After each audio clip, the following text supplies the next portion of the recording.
Genesis 41, 42, Matthew 15, Genesis 41. Joseph interprets Pharaoh's dream. So we are back to this where this is interesting. So Pharaoh has this dream. No one can tell what it is. And it's starting to get out where Joseph is an interpreter. Actually, when he read the cupbearer's dreams and the cupbearer was restored to his position, he told the cupbearer that if you get restored like I told you to get restored, tell the Pharaoh that I did this. Remember me, I helped you. Well, the cupbearer didn't remember Joseph. He didn't remember Joseph. He didn't bring that up.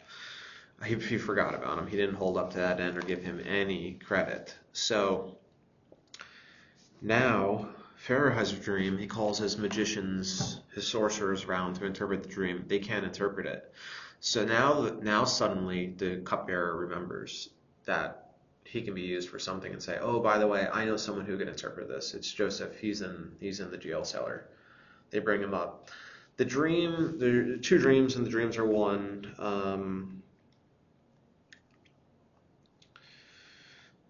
Pharaoh dreamed he was standing in the Nile, and behold, there came up out of the Nile 7 cows, attractive and plump, and they fed in the reed grass. And behold, 7 other cows, ugly and thin, came up from the Nile after them, and stood by the other cows on the bank of the Nile. And the ugly, thin cows ate up the 7 attractive, plump cows. And Pharaoh awoke, and he fell asleep and dreamed a second dream. Behold, 7 ears of grain, plump and good, were growing on one stalk, and behold, them sprouted 7 ears, thin and blighted by east wind, and the thin ears swallowed up the 7 plump full ears. And Pharaoh woke, and behold, it was a dream. So in the morning his spirit was troubled, and he calls the magicians. So they can't figure out what this dream is.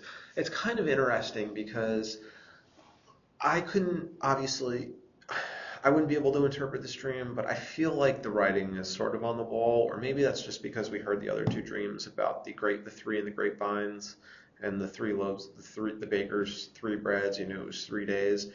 This one is kind of like, it's pretty close. Like you can see famine cows, you can see them consuming the non-famine cows. Like, it's kind of there. There's other things in scripture that's more abstract and debate, but then again, like it is a long shot to foresee a famine coming. So that's what happens is Joseph comes out. He says this is a famine. There's going to be 7 years of good and plenty in the land, and there's going to be followed by 7 years of famine. So 40. Let's see. Where are we? Joseph's brothers go. So Joseph rises to power through this. Becomes Pharaoh's second-hand man, and even referred to in one of the chapters as him being Pharaoh's father, basically. So this gets crazy. The famine comes. Joseph's brothers don't have any food, and they're starving. So they know that their best source to get food is to go to Egypt. So they go to Egypt and ask for food. Joseph's in charge of all the food. This has to be one of the most wild turns of events, at least that I remember, and especially so far that I've read, just covering obviously Genesis. His brothers go in and they don't recognize Joseph, but Joseph recognizes them. And Joseph, he plays these 2 angles where he treats them very harshly. He speaks harshly with them, but he's not actually upset.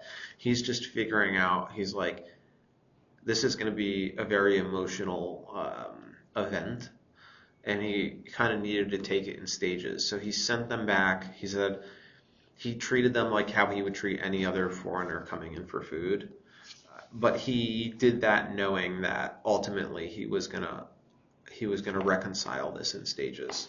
So I think there's 10 or 11 brothers there, and one brother's missing. They tell him the story. He says, one of my brothers is back with our father Jacob. And then Joseph is like, you're spies. I think he even imprisons them.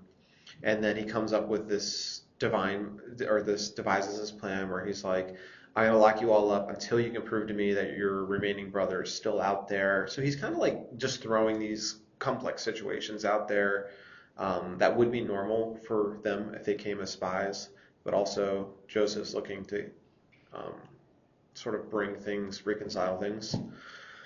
Um, so the brother's back there with Joseph. They come back to a couple times. So he gives them the food, sends them back, puts money back in their satchel.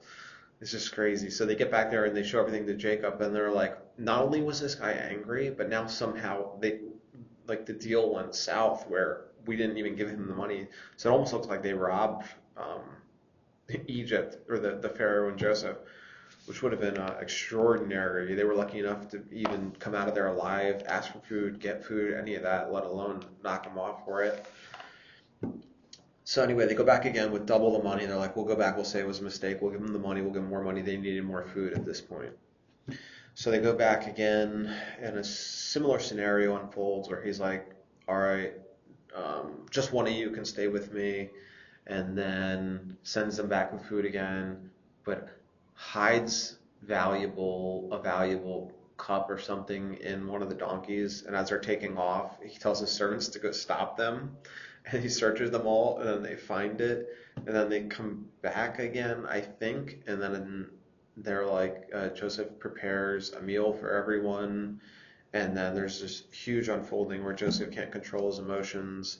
He's so overwhelmed to see his brothers again, in a good way for the most part, because he says that obviously he had the right to be angry, but he knew that, I mean, he knew that everything he said was true. So he almost looked at it as if you hadn't done what you did, the story wouldn't have continued to unveil the way it did. So he told his brothers that he wasn't upset with them, and he was actually overwhelmed with joy. They were in total disbelief. They were like, they couldn't believe it either. Um, they were weeping over their mistakes. And then Jacob, who's getting older in age, is back out in the camp, like hanging out, starving with their one son. I forget who the one they kept behind was. I think it was Benjamin. So Pharaoh, and then Pharaoh hears this. Pharaoh like loves it. He's like, oh, this is a great story, and anything that's good for Joseph is also good for me. He's putting those two and two together. So he loads Joseph up with all these possessions: donkeys, camels, sheep, wagons, everything that they need, provisions, food, money, sends him out. Joseph doesn't believe it when he sees all the stuff. He's like, okay, I believe it. So they all come back in, and they get like the plot of the lands there and everything.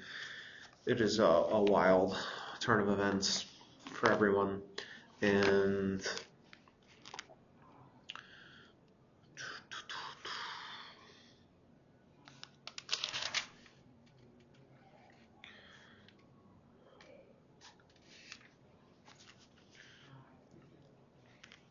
I believe that's Matthew 15.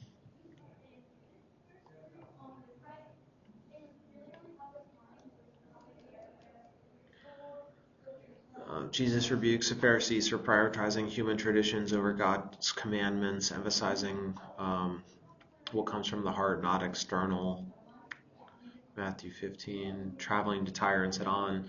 Jesus initially seems reluctant to help a Canaanite woman, but her persistence, faith leads him to heal her demon-possessed daughter. Returning to Galilee, Jesus heals many more and performs miracle of feeding 4,000. So the second time he broke 7 loaves and a few fish, and demonstrated his compassion and divine provision.